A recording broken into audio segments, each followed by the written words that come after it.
Bon, alors, ce que je voulais te dire, Georges, c'est que le cinéma, enfin, je parle du cinéma Impasse Saint-Polycarpe, en fait, il faut remonter 2 ans en arrière pour parler de cette espèce d'aventure qui est arrivée dans ma vie et qui a été extrêmement importante, aussi bien pour moi que pour Marité, puisque Marité, c'était ma meilleure amie. Je l'avais récupérée et on cherchait quelque chose à voir.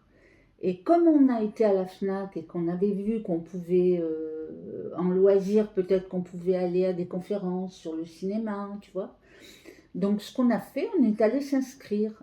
Et quand on est arrivé au Créda, il me semble que c'était un samedi, et on est tombé sur des ateliers, mais directement, avec, c'est toi qui nous a accueillis d'ailleurs, il y avait des pâtés Vébo qui faisaient 3 minutes, et on devait soit s'inscrire sur un atelier, filmer quelque chose qu'on inventait, qu'on avait envie de mettre en scène, et voilà. Et moi, je me rappelle que le premier film qu'on a vu, c'était Le Pic-Cul de Gérard Nicolas.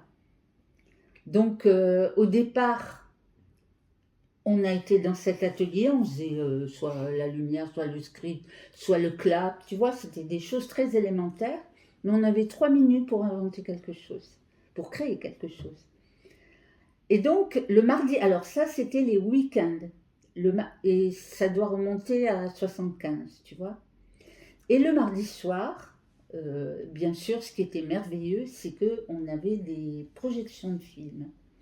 Mais alors, c'était pas n'importe quelle projection de film, hein, c'était du cinéma expérimental avec Varol, cinéma d'art, l'école qu'il y avait à Nanterre avec Claudine Zickman et Guy Fiman, tous les Allemands qui venaient d'arriver, qui commençaient à tourner, comme Wim Wenders, comme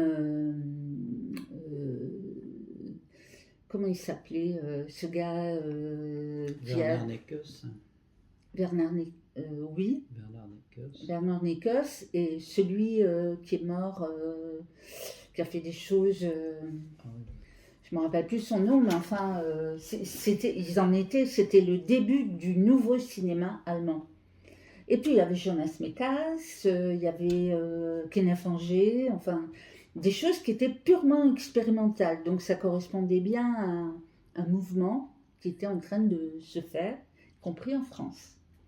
Et nous, on était dans cette mouvance-là, c'est-à-dire que le cinéma, les premières émotions du cinéma, mais réellement, parce que je commençais à les comprendre, c'était au cinéma, c'était au Créda, dans ces cours du Créda.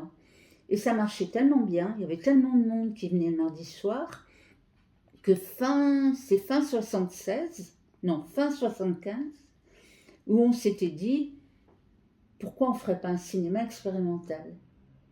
Et on n'avait pas d'argent pour le faire, hein. On était très jeunes, pas d'argent. Mais enfin, c'est Georges Ray qui avait lancé cette idée et on suivait, quoi. On était très enthousiastes, hein.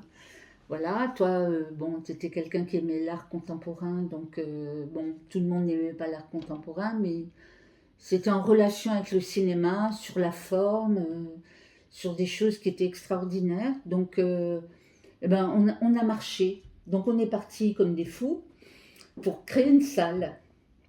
Alors, je ne me rappelle plus les circonstances qui ont fait qu'on a trouvé cet espace qui était au fond d'une impasse, impasse Saint-Polycarpe. Et là, on a commencé à faire des choses qui étaient complètement folles. Comme on n'avait pas d'argent, ben, soit la nuit, on allait chercher sur des chantiers des pierres pour pouvoir mettre des choses. On allait chercher dans des cinémas en faillite des fauteuils de cinéma, des vrais fauteuils de cinéma rouges. Euh, et puis on s'est mis à travailler vraiment dessus, quoi. Mais travailler, ça veut dire faire peindre des murs qui étaient pourris, faire du plâtre. Enfin, on se faisait aider par des gens qui étaient un peu, et on s'est créé en association. Et on avait un petit local où on se réunissait en dehors du cinéma, qui était la fabrique où on faisait des c'est là que bon, on a commencé à faire nos premières réunions pour constituer l'association de cinéma. Et voilà.